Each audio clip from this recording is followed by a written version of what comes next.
Don't be fooled by the left's quest for peace. Because in all reality, they want things to escalate.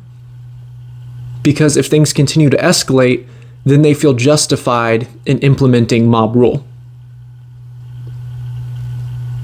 They want you to feel fear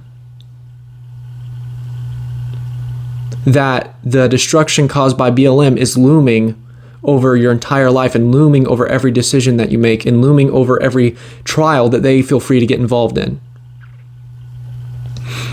And you're starting to see seeds of this being sown in places like Minneapolis, to the point where multiple people that were involved in the Derek Chauvin case were actually asking for the trial to be moved to a different place because of the growing intensity of the area.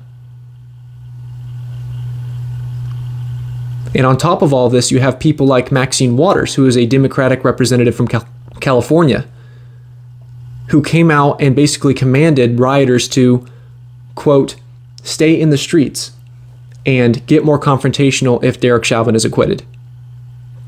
Now, the jury actually came back today and found Derek Chauvin guilty on all charges, so we will see how things play out over the next couple of days. But the message is still the same. That people like Maxine Waters want the mob to have a say in due process. They want the mob to have a say in our justice system.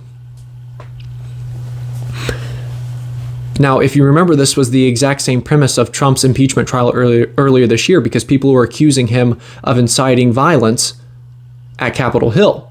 Now, it turns out what Trump actually said was not worthy of impeachment, but I wonder if she's going to face the same kind of consequences.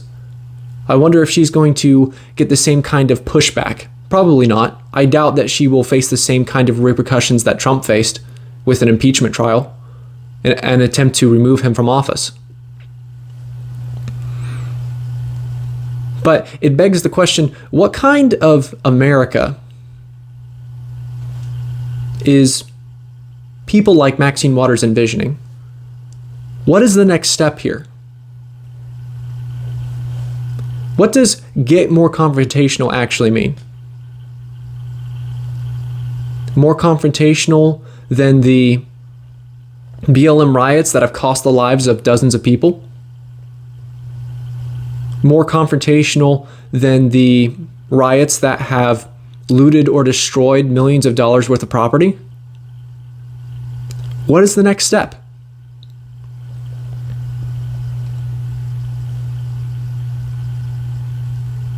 And this is why I decided to get involved in the cultural war. Because you get involved in the cultural war, you get involved in the spiritual war, because you hope that you can bridge the gap between people who disagree with you and find some common ground. Because without that, it increases the chances of physical altercation. But right now we have ran through the spiritual door, we have ran through the cultural door, and now we're knocking on the physical door.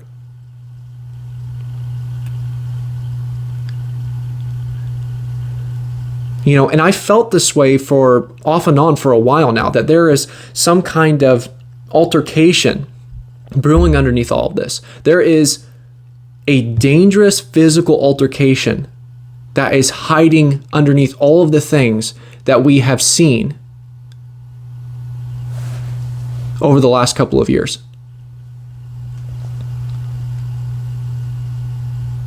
You know, what is the next step? How far is this going to go?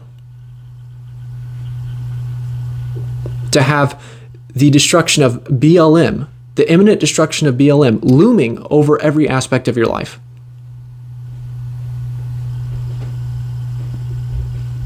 They want to be able to control you by doing these things. They want you to be constantly afraid of what will happen. This is how they control you. This is how they silence you.